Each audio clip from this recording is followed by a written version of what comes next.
우리 하나님의 말씀은 시편 33편 13절부터 22절까지 말씀입니다. 할렐루야. 어제 말씀 이어서 봅니다. 근데 12절 말씀을 한 번 더 보겠습니다. 여호와로 자기 하나님을 삼은 나라 곧 하나님의 기업으로 빼심받은 백성은 복이 있도다 그랬어요. 원문으로 번역을 하면 아도나이를 엘로힘으로 모신 민족은 부러움을 사게 되리로다. 그 백성은 그가 자기 소유로 선택하신 자들이니라. 도대체 무엇 때문에 우리가 그렇게 뭇 백성들의 부러움을 살 정도로 여호와를 믿고 여호와를 의지하는 것은 그런 놀라움을 우리에게 주는 것일까? 그 내용이, 그 이유가 오늘 13절부터 쭉 나오게 됩니다. 자, 우리 그 성경에 보면 13절에 여호와께서 하늘에서 감찰하사 모든 인생을 보시며 그랬어요.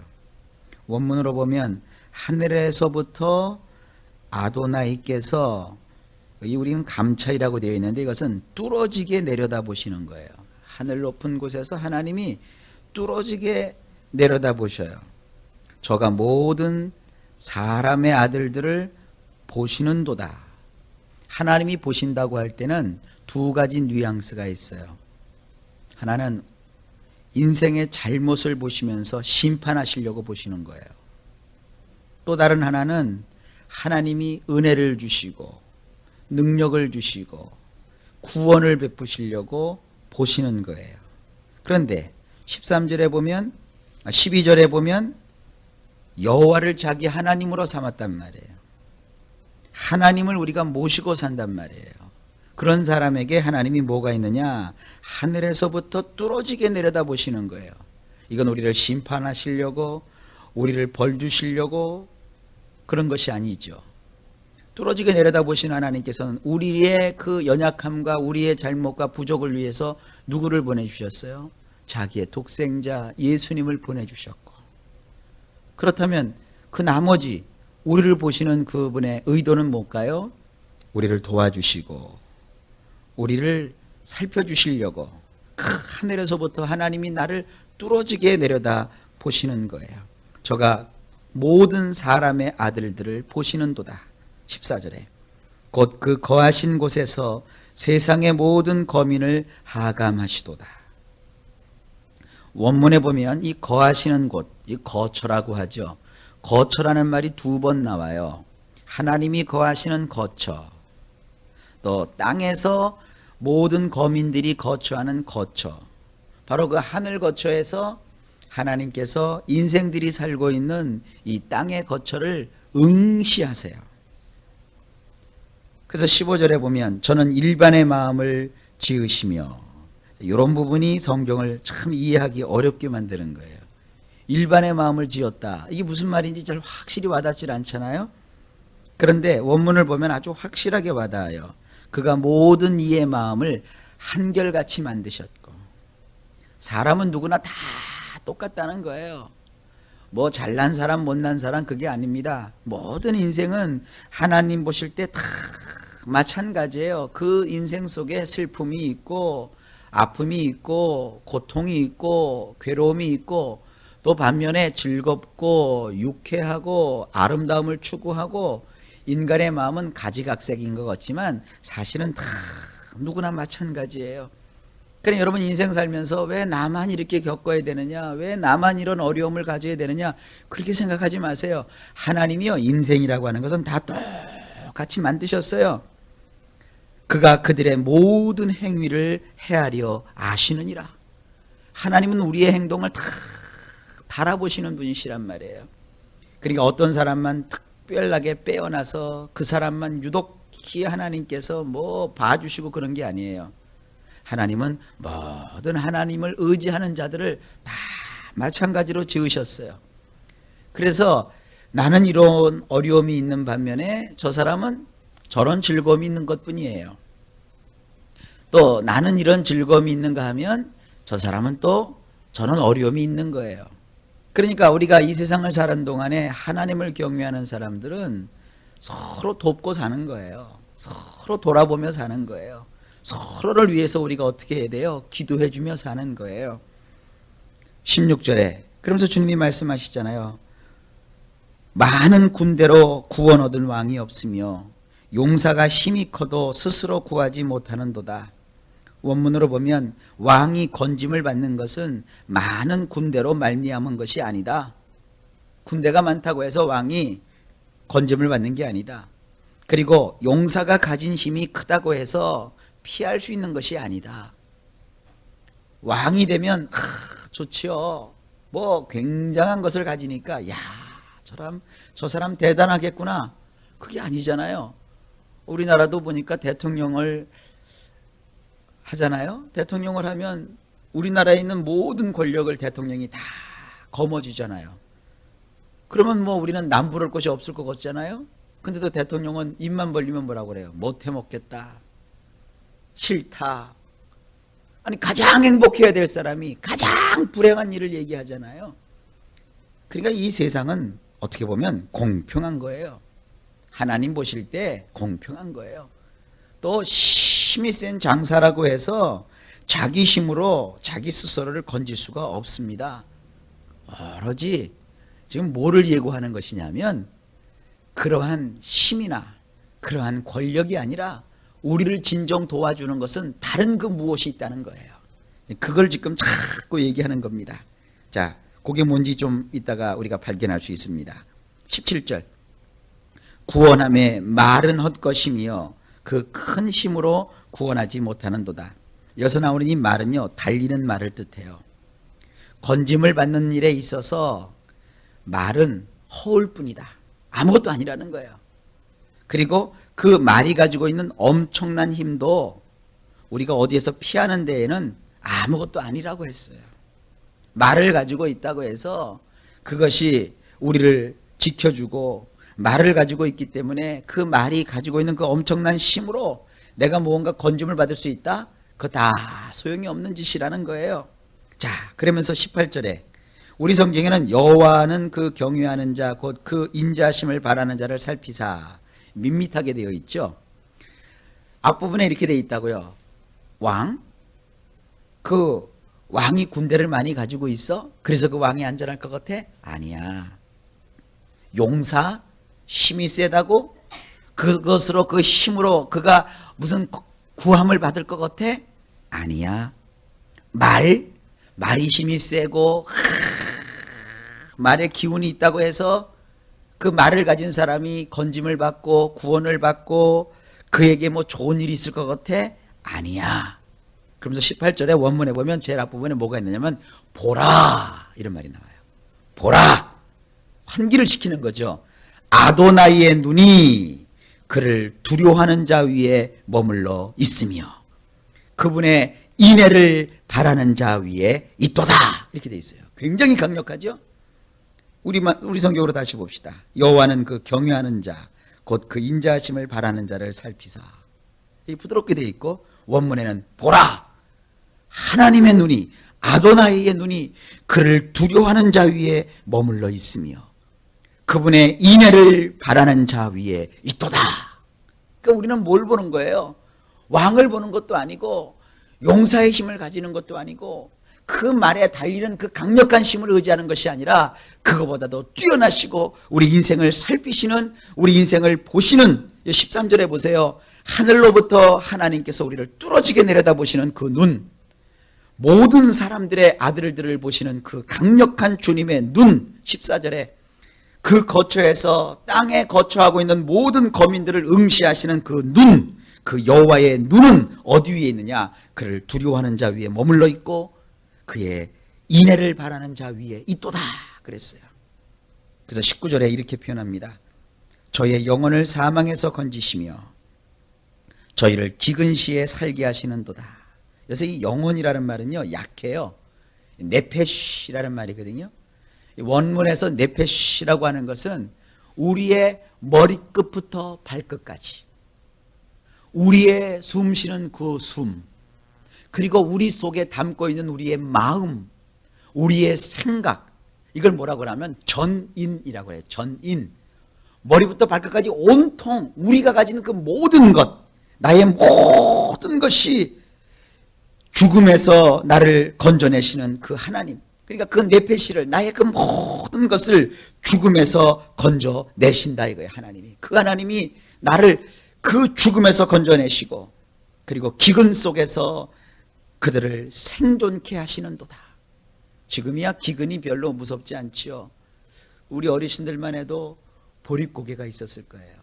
그 보릿고개 넘어가는 게 얼마나 어렵습니까? 얼마나 어려워요. 그런데 그 기근 속에서 하나님이 죽이지 않고 생존시켜 주시는 거예요. 얼마나 대단합니까? 여러분, 하나님을 의지하면 그저 그냥 우리 마음만 살랑살랑 기쁘게 해주고 편안하게 해주는 게 아니에요. 하나님은 우리의 네페쉬를, 우리의 머리부터 발끝까지를 다 죽음에서 건져내시는 거예요. 20절에 우리의 네페쉬는, 우리 성경에는 우리의 영혼이 여호와를 바라며 저는 우리의 도움과 방패시로다 이렇게 돼 있죠. 근데 원문에는 우리의 네페쉬는 그러므로 아도나이를 기다리나니, 우리의 도움, 이 도움이라는 말은 앞에서 제가 많이 말씀드렸어요. 아짜르라고 했어요. 도움과 우리의 방패는 그분이니라. 나를 도와주실 분은 오직 누구예요? 아도나이 한 분이에요. 나를 지켜주시는 나의 방패는 누구예요? 아도나이예요. 왕이 아니에요. 군대가 아니에요. 그리고 말이 아니에요. 용사가 아니에요. 쉽게 말하면 경호원들이 아니라는 거예요. 요즘 뭐 그냥 좀 유명해지면 경호원들 붙이잖아요. 경호원들이 막 다니면서 그를 지켜주면 그를 지켜줄 것 같죠? 천만의 말씀이요. 하나님께서 나의 도움이 되시고 나의 방패가 되시는 거예요. 나는 이 아도나이를 기다리는 거예요. 21절, 우리 마음이 저를 즐거워하며 우리가 그 성호를 의지한 연고로다. 자, 그렇게 하나님을 의지하고 있으니까 어떻게 돼요? 우리의 마음이 주님을 기뻐하게 되잖아요. 나를 그렇게 보시는 하나님을 내가 기뻐해요. 내가 기뻐할 수 있는 이유는 우리가 그분의 거룩한 이름을 의지하였기 때문이다. 그렇게 되어 있어요. 그래서 의지한다는 건 뭐냐면 손을 쭉 뻗어서 꼭 붙잡았다는 거예요. 하나님을 붙잡아야 돼요. 말고삐를 붙잡고서는 아무것도 안 돼요. 또 왕이 자기가 가지고 있는 그 군대를 의지해서는 아무것도 안 돼요. 여러분, 내가 가진 재능, 내가 가진 지식, 내가 가진 기회, 그거 아무것도 아니에요. 하나님을 붙잡아야 돼요. 하나님을 붙잡아야 돼요. 하나님이 역사해 주시는 거예요. 그래서 22절에 이렇게 말합니다. 아도나이시여, 여호와여, 우리가 주께 바라는 대로 주의 인자하심을 우리에게 베푸소서. 아도나이시여, 당신의 인애가 우리 위에 늘 있게 하옵소서. 우리가 당신께 바라는 것이 이것뿐이니이다. 하나님의 인애를 바라요. 이 인애라는 말은요, 캐세드라고 합니다. 한번 해볼까요? 캐세드. 이 캐세드는요, 어디에서 집중적으로 나오냐면 룻기에 나와요. 룻기에 보면 하나님의 캐세드가 나오고 또 인간이 인간에게 베풀어야 될 캐세드가 나와요. 룻기에 등장하는 대표적인 인물이 3명입니다. 그 중에서 첫 번째가 룻이라는 여인이에요. 이방 여인이죠. 근데 그 룻이라는 여인이요, 자기의 시어머니 나오미를요, 죽음 가운데서 살린 여인이에요. 우리는 그 룻기를 볼 때 무슨 효녀 심청전 정도로 보잖아요. 그래서 며느리들아, 너의 그 시어머니를 그렇게 모셔야 된다. 이제 그렇게 성경을 무슨 효심경 정도로 보게 만든다고요. 그러나 거기에는 더 깊은 뜻이 있어요. 나오미와 로르바라고 하는 두 여인이 며느리역이었잖아요. 근데 나오미는 어떤 일이 벌어져요? 남편도 잃고 아들들도 다 잃었어요. 그것뿐 아니죠. 재산도 잃었어요. 재산 잃은 것이 굉장히 크지요. 근데 성경은 재산 잃은 것보다는 남편이 죽고 또 아들들이 다 죽었어요. 혼자가 됐다고요. 혼자. 여러분 같으면 그 정도 되면 마음에 어떤 마음이 들을까요? 세상 살아서 무엇하나. 그 생각 들어요, 안 들어요? 들지요. 지금이야 물질 만능 세상이기 때문에 살아있으면 그래도 좀 살지요. 남편 없어도 살 수 있고 자식 없어도 살 수 있지만 요즘은 돈 없으면 못 사는데 그나마 돈도 없어요. 이제 다 잃었어요. 그럼 뭐예요? 그 여인에게 남아있는 것은 숨 쉬는 것밖에 없어요. 그렇다고 뭐 그 당시에 우리나라처럼 뭐 전철을 공짜로 태워주고 뭐 국가에서 빈민 뭐 또 영세민이라고 해서 뭐 먹거리를 주고 그런 것도 아니에요. 그저 그 여인은 두 손 두 발 다 놓고 있으면 죽을 수밖에 없는 그런 여인이었어요. 룻기를 원문으로 보게 되면 나오미가 모압 땅에서 다시 그 자기의 옛 고향으로 돌아오는데 그 돌아오는 길에 큰 강이 하나 나와요. 그 강을 지나는데 보통 사람들 같았으면 거기 빠져 죽었죠. 서울에도 한강이 흐르는데 종종 인생 살다가 지치면 강에 가서 어떻게 해요? 빠져서 죽으려는 사람들이 뭐 많잖아요. 그 나오미는 그렇게 죽음의 강을 지금 건너고 있는 거예요. 그 강가에서 오르바 보러 룻 보러 이제 너희 나라 너희 민족에게로 돌아가라. 너희에게도 아무런 소망이 없다. 며느리들을 다 돌려보내잖아요. 아주 울면서 돌려보내잖아요. 근데 오르바는 결국 떠나가요. 오르바가 그 나오미를 떠나간 건 나오미를 버린 게 아니에요. 나오미가 가라고 해서 간 거예요. 어떤 분들은 성경을 보다가 오르바를 막 뭐라고 욕해요. 성경은 오르바를 욕하지 않았어요. 그럴 수 있어요. 그러나 그럴 수 있음에도 불구하고 룻이라고 하는 이 여인은 나오미를 떠나지 않아요. 어머니의 하나님이 나의 하나님이고 어머니의 나라가 나의 나라고 어머니의 백성이 나의 백성입니다. 내가 어머니를 붙잡겠나이다. 붙잡아 쫓아가겠나이다. 절대로 떨어지지 않겠나이다. 하고 그 롯이 나오미를 끝까지 쫓아가요. 만약에 나오미가 혼자 그 강을 지났으면 강에 빠져 죽었다니까요. 그런데 안 죽었어요. 고향 땅에 왔어요. 고향 땅에 오니까 그 나오미는 고향 땅을 떠날 때는 뭔가 좀 해보려고 떠나갔다가 돌아올 때는 아무것도 없잖아요. 처약 맞은 여인이 되었어요. 두문불출을 하는 거예요. 그 두문불출한 나오미를 누가 먹여 살려요? 룻이라는 그 여인이 먹여 살려요. 그게 뭐예요? 그게 인애예요. 무슨 대가를 바라본 것도 아니었어요.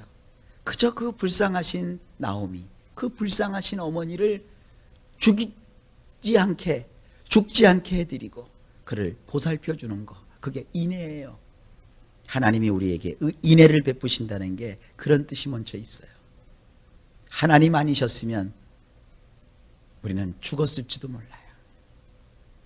하나님 아니셨으면 우리는 그 인생 강물에서 이미 벌써 우리의 뇌폐실을 우리의 몸을 던져버렸을 거예요. 그런데 하나님이 우리를 버리지 않았어요. 하나님이 나를 떠나지 않았어요. 하나님이 나를 붙쫓으셨어요. 나를 붙잡으시고 나를 떠나지 않으셨어요. 우리는 소위 인생말로 쪽팔려요. 부끄러워요. 두문불출할 수밖에 없어요. 근데 하나님이 나를 먹여주세요. 살려주세요. 이게 인애예요. 두 번째, 보아스라는 남자가 나와요. 룻기에 보면 이 보아스는 돈이 많은 사람입니다.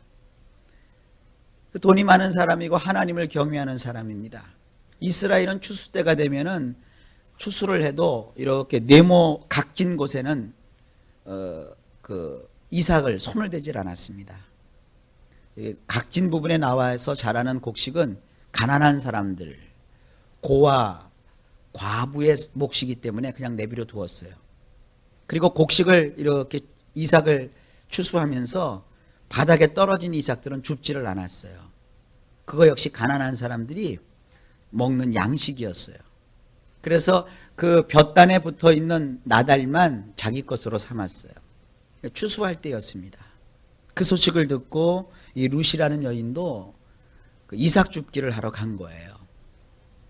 근데 그곳에서 이 룻을 아주 어여쁘게 봐요. 아주 불쌍하게 봐요. 그리고 그 여인이 자기의 그 시어머니를 떠나지 않고 끝까지 봉양한다는 소리를 아주 기쁘게 들어요. 그런데 이 이스라엘은 토지 무르기 법이 있어요.